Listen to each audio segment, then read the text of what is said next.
It's easier anyway, I don't have to project so far, I like that. So what happened was, Gary suggested we write about our first experience of birth, and I was writing about it, and I had this revelation that my daughter had been born 7 weeks early. And in the NICU, they had taken her away for 3.5 weeks, and my doctor said, go home and rest up. And when she's ready, she'll come home, and you guys will get to know each other. And I was 19 years old, and I thought that was normal. And then I had a son, my son, 2 years later, and he and I were connected right from the beginning, and I nursed him, and everything moved forward. And when I was writing the story for the book, I had this reflective moment. I went, oh my God, I had bonded with my son, no wonder. He was so different than my daughter. And he was so connected to me, and I was connected to him, and it was easy. And I had never bonded with my daughter. And her life was very different. She didn't have that sense of security. She didn't have that sense of trust. And it was heartbreaking.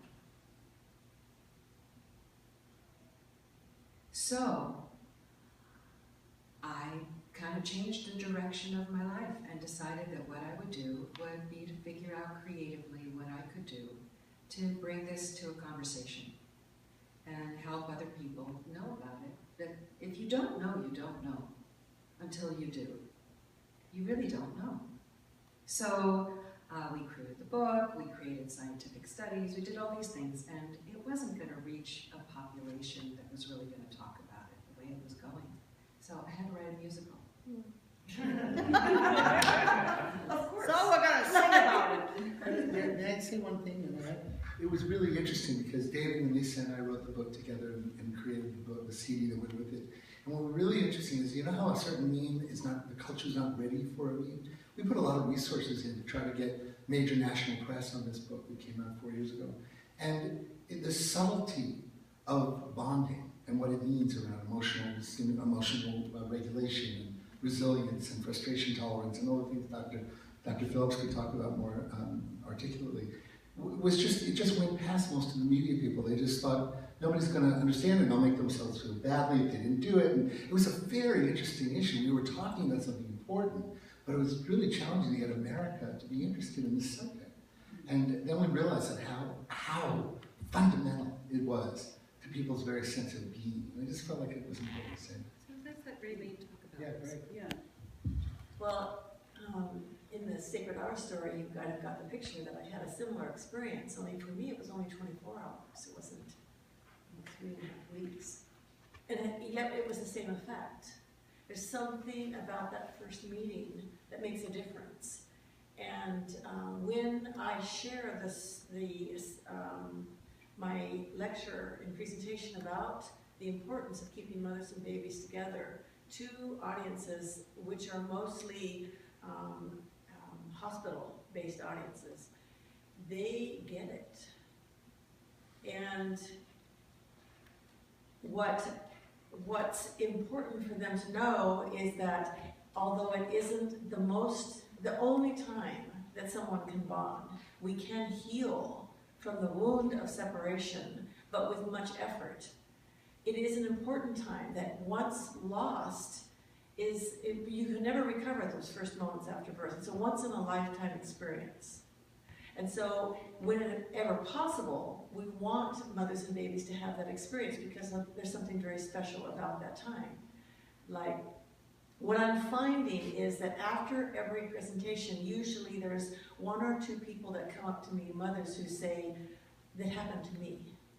With one of my babies, I was separated, and the other ones I was not, and I have always had a different feeling or a different bond with that child, and I've never told anybody. And I feel differently, and I don't understand why, and that child is different, and I don't understand why, but you've just explained something that might help me understand. And it's something they've never shared, but it is there. It validates my own experience when I hear that. But what I'm finding is there's a growing movement, even in the medical world, as hard as it is to believe, to accept the importance of bonding and attachment and its role in self-regulation. And there's much research that's growing in the world of psychology and neurobiology and neuroscience that supports the fact that our brains are born with rich in experience already, but very malleable to adapt to whatever world we are born into. And if we're born into a hostile world, we absolutely need all those extra cortisol receptors to help us be on guard for our mere survival. But if we're born in a safe and secure world, we don't need those extra cortisol receptors that happen when we are separated in this period of time immediately after birth. We get stressed, we get extra cortisol receptors. We don't need those. So there's a growing awareness of the role of experience, the child's early experience on brain development, and its meaning to self-regulation throughout life. So much animal research there to support this, that I'm finding a reception, a growing reception to the need for mothers and babies to stay together, and it's so gratifying. Now, there's not roadblocks. The culture of medicine is so deeply ingrained that we do things for our own convenience. It's easier to put babies one place and mothers another place, and there's some misconceptions about a new mother's need for rest, and that it doesn't matter. I think that's the biggest fallacy, that it doesn't matter. Ha! Yeah, ha. So this